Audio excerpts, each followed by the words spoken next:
네, 여러분 안녕하세요. 이정진입니다. 만나 뵙게 돼서 반갑습니다. 그 일장 컴퓨터 뭐 종류랑 미래 컴퓨팅 기술 얘기할 때 인사드리고, 네, 강의로는 오랜만에 인사드리죠. 이제 이번 주부터는 아마 한 몇 주 동안 제가 강의를 진행을 할 것 같고요. 오늘은 그 첫 시간으로 자료 구조에 대해서 알아보도록 하겠습니다. 그래서 오늘은 그 인공지능 컴퓨터 시대를 위한 컴퓨터 과학개론 여섯 번째 시간 자료 구조에 대해서 설명드리겠습니다. 기존에 그 정기철 교수님은 이제 음성만 하셨었는데 제가 저번에 저희 답안 Q&A 시간에 물어보니까 이렇게 영상으로 어, 교수가 같이 나와서 하는 게 더 집중이 된다, 더 좋다라고 말씀을 해주셔가지고 네, 저는 영상을 포함시켜서 동영상을 제작을 하고 있습니다. 사실 저 다른 수업에서는 원래 이렇게 영상만 하지 않고 이렇게 영상 같이 해서 동영상을 찍었었거든요. 그래서 또 동일하게 진행을 해보겠습니다. 혹시 뭐 보시다가 그냥 음성만 있는 게 좋다라고 생각하시는 분들은 또 저한테 의견을 주세요. 메일이나 이런 것들로. 그러면 반영을 해서 네, 바꾸겠습니다. 네, 그래서 오늘 살펴볼 내용은 자료 구조, 개요, 그다음에 자료 구조에서 대표적인 어, 것들, 뭐 배열, 연결 리스트, 스택, 큐, 그다음에 비선형 자료 구조 몇 가지 살펴보는 시간입니다. 사실 자료 구조 같은 경우에는 이번 학기도 아마 박진호 교수님께서 한 학기 동안 강의를 할 정도로 양이 굉장히 많은데요. 일단 오늘 그 저희 이제 컴퓨터 시스템 개론 수업에서는 자료 구조가 왜 필요하고 어떤 것들이 대략적으로 있는지 그래서 공부하기 위한 어떤 지도 정도라고 보시면 될 것 같아요. 그래도 한 학기를 최대한 한 시간에 압축을 해가지고 여러분들한테 도움이 될 수 있도록 한번 노력을 해보겠습니다. 자료구조 개요부터 먼저 살펴보죠. 자료구조란 뭘까요? 그 말 그대로 어떤 자료의 구조를 공부하는 이제 분야겠죠. 그래서 이게 왜 중요하냐면 이제 자료라는 게 우리가 흔히 데이터라고도 하는데 프로그램으로 처리하고자 하는 어떤 데이터들을 말을 합니다. 그래서 뭐 우리가 문자열이 될 수도 있고, 음, 제가 성적 처리할 때는 이제 성적, 그다음에 그동안 뭐 과제했던 점수들 이런 것들이 제가 처리하고자 하는 데이터겠죠.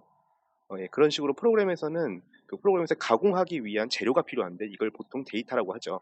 근데 이제 저희가 앞으로 복잡한 프로그램들을 많이 만들어 나갈 텐데 그러면 그 복잡한 프로그램 안에서는 굉장히 다양하고 방대한 데이터들을 다루게 됩니다. 그래서 자료 구조 같은 경우에는 그런 방대한 데이터들의 어떤 구조적 특성이 잘 살도록 체계적으로 데이터를 저장하고 사용하는 방법을 가르쳐주는 학문입니다.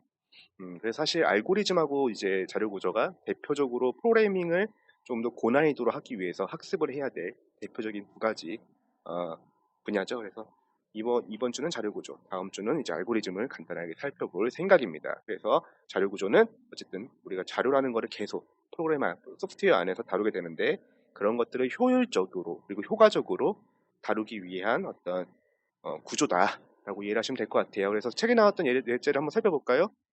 네, 여러분들이 수산물 코너에 어떤 진열대를 바라봤습니다. 두 가지가 타입이 있어요. 두 가지 형태의 진열대가 있는데 하나는 아무런 어떤 그 분류나 그런 체계 없이 생선들을 그냥 마구 흐트러 놓는 겁니다. 그럼 이럴 경우에는 우리가 원하는 이제 생선을 찾는 게 이제 굉장히 오래 걸리겠죠. 근데 만약에 우리가 자료 구조를 적용해서 데이터들을, 그러니까 생선들을 굉장히 잘 같은 종류끼리 모아놓고 이런 식으로 모아놓고 거기에 따른 이름도 붙여주고 네, 이렇게 정렬을 해놓게 되면은 아무래도 우리가 생선을 고를 때 훨씬 더 편하게 할 수 있겠죠. 어떤 생선들이 있는지도 한눈에 들어오고요. 이거는 굉장히 하이 레벨에서 어떤 자료 구조가 이렇게 중요하다라는 것을 설명하는 예시입니다.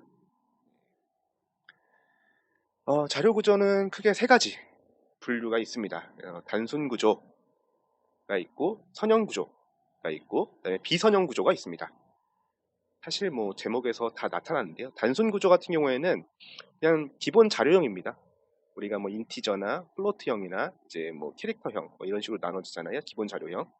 그래서 정수, 실수, 문자, 문자열 등의 기본 자료형을 단순 구조라고 이야기를 합니다. 요거는 아마 이전 프로그래밍 언어 시간에 여러분들이 그 정시혁 교수님 강의를 통해서 배웠을 테니까 간단하게 넘어가고요. 오늘 시간에는 선형 구조와 비선형 구조를 많이 다루고, 선형 구조는 뭘까요? 이것도 선형, 어떤 선이라는 거죠. 그래서 데이터들이 어떤 순서에 따라서 한 줄로 이렇게 늘어선 것들을 이제 선형 구조다라고 합니다. 이렇게 알아두시면 되고요. 너무 외우기 쉽죠? 대표적으로 배열 많이 들어보셨을 거고요. 연결 리스트, 그다음에 스택, 큐 이런 것들이 대표적인 선형 구조 중에 하나입니다. 비선형 구조는 말 그대로 비선형입니다. 이게 아닌 것들을 말합니다. 이렇게 한 줄로 늘어서 있지 않은 자료들입니다. 그래서 비순차적인 성질을 지닌 데이터들을 표현하는 구조입니다. 대표적으로 트리와 그래프가 있는데요. 트리 같은 경우에는 우리가 가계도처럼 이런 식으로 계층 구조가 있는 이런 걸 이제 트리 구조라고 하거든요. 그래서 이런 트리도 비선형 구조에 속하게 되고요. 또 하나는 뭐가 있을까요? 네, 그래프가 있습니다. 그래프라고 하면은 여기서는 여러분들 뭐 이런 거 많이 보셨죠? 이렇게 연결되어 있는 그래프들. 네, 이것도 어떻게 한 줄로 표현이 안 되죠? 이런 걸 이제 비선형 구조라고 합니다. 그래프 대표적인 거는 뭐 지하철 노선도 이런 것들이 이제 책의 예제로 설명이 되어 있었죠. 네, 아무튼 그래서 크게 세 가지 분류다. 단순 구조, 이건 기본 자료형, 선형 구조, 자료들이 어떤 순서에 따라서 한 줄로 늘어서 있는 것들, 그다음에 비선형 구조, 이렇게 세 가지로 나눠져 있습니다. 네, 이거를 한눈에 일목요연하게 정리해 둔 게 이런 계층 구조고요. 이걸 뭐라고 한다고요? 네, 맞습니다. 요거는 트리 구조입니다. 이렇게도 생각을 해보는 거예요. 네, 여기는 트리 구조로 자료 구조에서 있는 어떤 연관성을 계층적으로 표현을 하고 있죠.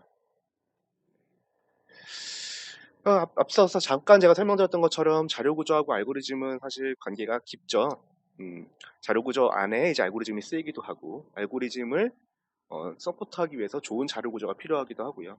그러니까 우리가 보통 단순히 프로그래밍을 한다고 하면은 예를 들면은 우리가 어떤 언어를 배워요. 근데 언어를 배우면 단어도 외워야 되고 문법도 외워야 되죠. 근데 여기까지가 프로그래밍 쪽에서는 프로그래밍 언어를 학습을 한 거예요.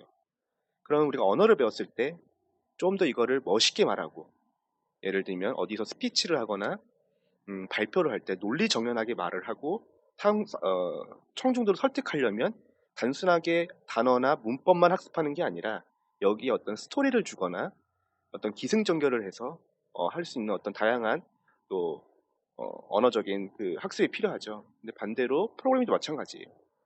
프로그래밍 언어 자체를 하나 학습했다고 해서 뛰어난 프로그램을 만들긴 어렵습니다. 그래서 우리가 발표를 위해서 다양한 이제 뭐 발표 스킬을 배우는 것처럼 좋은 프로그램을 만들기 위해서는 이런 자료 구조와 알고리즘 같은 그런 소프트웨어를 개발하기 위해서 필요한 어떤 그 기초적인 학문들 이런 것들을 잘 알고 있으면은 우리가 복잡한 프로그램이나 좀 더 성능이 좋은 프로그램을 만들기 위해서는 언어 이상으로 이런 것들을 학습을 해야 됩니다.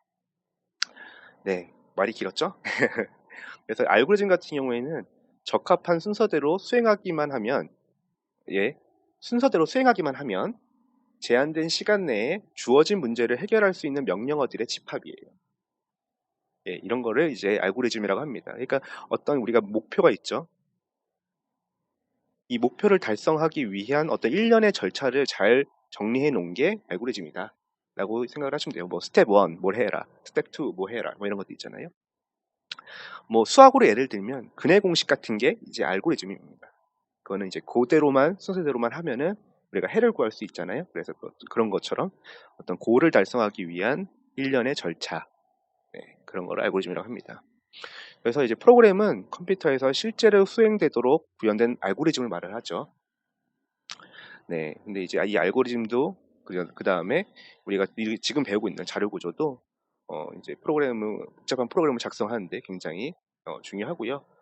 어, 그래서 두 가지 서로에게 영향을 미치는 아주 중요한 개념들이다.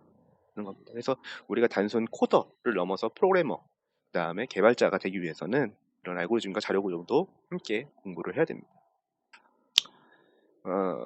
네, 여기서 이제 자료 구조 알고리즘의 관계를 정기철 교수님이 아주 위트 있게 표현을 하셨는데요.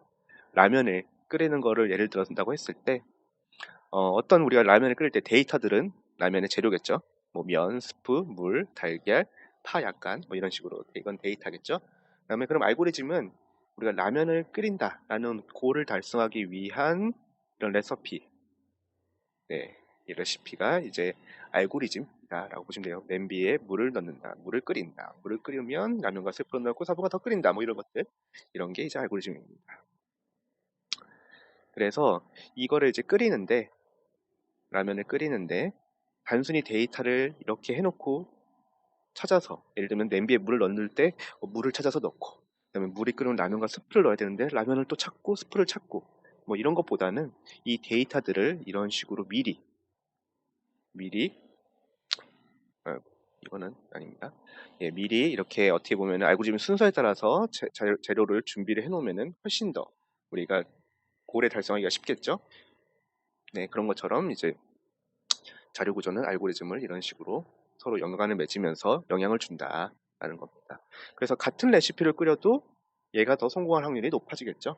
이게 그렇죠? 왜냐하면 여기서는 4분간 더 뭐냐 물이 끓으면은 뭐 4분간 더 끓이고 끓는 중간에 3분 후에 달걀과 파를 넣어야 되는데 달걀과 파를 찾다가 시간이 좀 지나갈 수도 있겠죠. 완성도가 달라질 수도 있겠죠. 네, 그런 식으로 네, 자료 구조와 알고리즘에 영향을 미친다고 이해하시면 됩니다. 네, 그래서 간단하게 다시 한번 언급을 하면은 시스템을 만드는 데 필요한 데이터를 효율적으로 배치하는 게 자료 구조. 시스템을 구현하고 실행 순서 및 방법을 체계적으로 표현하는 것이 알고리즘. 그래서 네, 여기까지 자료 구조가 뭐고, 자료 구조가 왜 필요하고, 알고리즘하고 어떤 관계가 있는지, 그다음에 어떤 자료 구조들이 분류가 되어 있는지를 살펴봤습니다. 그럼 다음부터 이제 하나씩 자료 구조, 간단한 구조들을 한번 살펴볼게요.